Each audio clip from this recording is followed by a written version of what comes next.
আমি আর আমার স্যার একদিন বসে গল্প করছিলাম। তো হঠাৎ করে আমি স্যারকে জিজ্ঞেস করলাম, স্যার, আপনি তো অনেক বছরের অভিজ্ঞতা।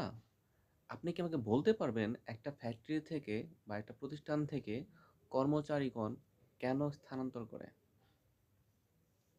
স্যার বললেন, পিটির কারণে। আমি হাসলাম, পিটি মানে কি?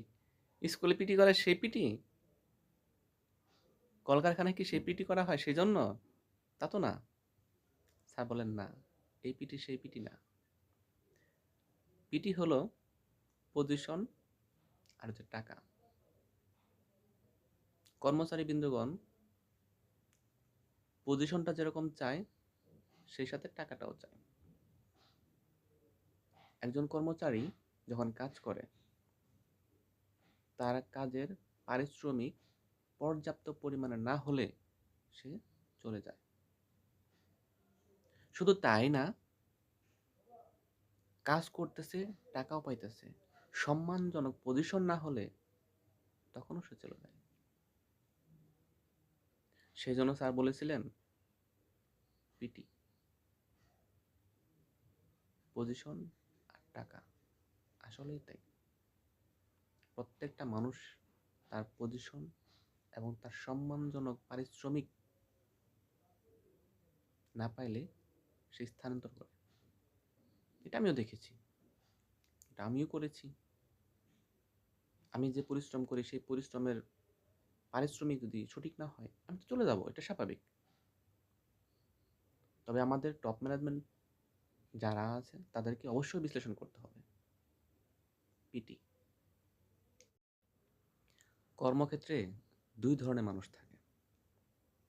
এক ধরনের মানুষ কাজ করে অনেক, আরেক ধরনের মানুষ ফাঁকি দেয় অনেক।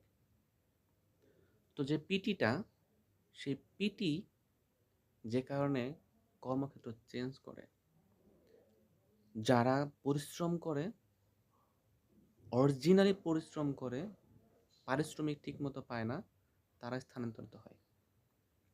আর যারা ফাঁকি দেয়, চরম লেভেলের ফাঁকি দেয়, তারা স্থানান্তর হয় না, কিন্তু সেখানে চাটবাজি করে পিটির টিটা কিভাবে উপার্জন করা যায় সেই জিনিসটা সে আয়ত্ত করে। সবাই কিন্তু পিটির জন্য দৌড়ায় না, সবাই হচ্ছে গিয়ে ওই ফাঁকির জন্য দৌড়ায় না। যারা অরিজিনালি কাজ করে তারা দাবি করে, তারা নিজেরা অনুভব করতে পারে যে আমি টিটা কত কত পর্যন্ত আমি যোগ্য, সে নিজে চিন্তা করে। সে ওই লেভেল পর্যন্তই চিন্তা করে যে লেভেল পর্যন্ত তার পি আছে, মানে যে লেভেল পর্যন্ত তার পজিশন, সেই পর্যন্ত সে এক্সপেকটেশন করে, সেই পজিশন অনুসারে সে টাকা চায়।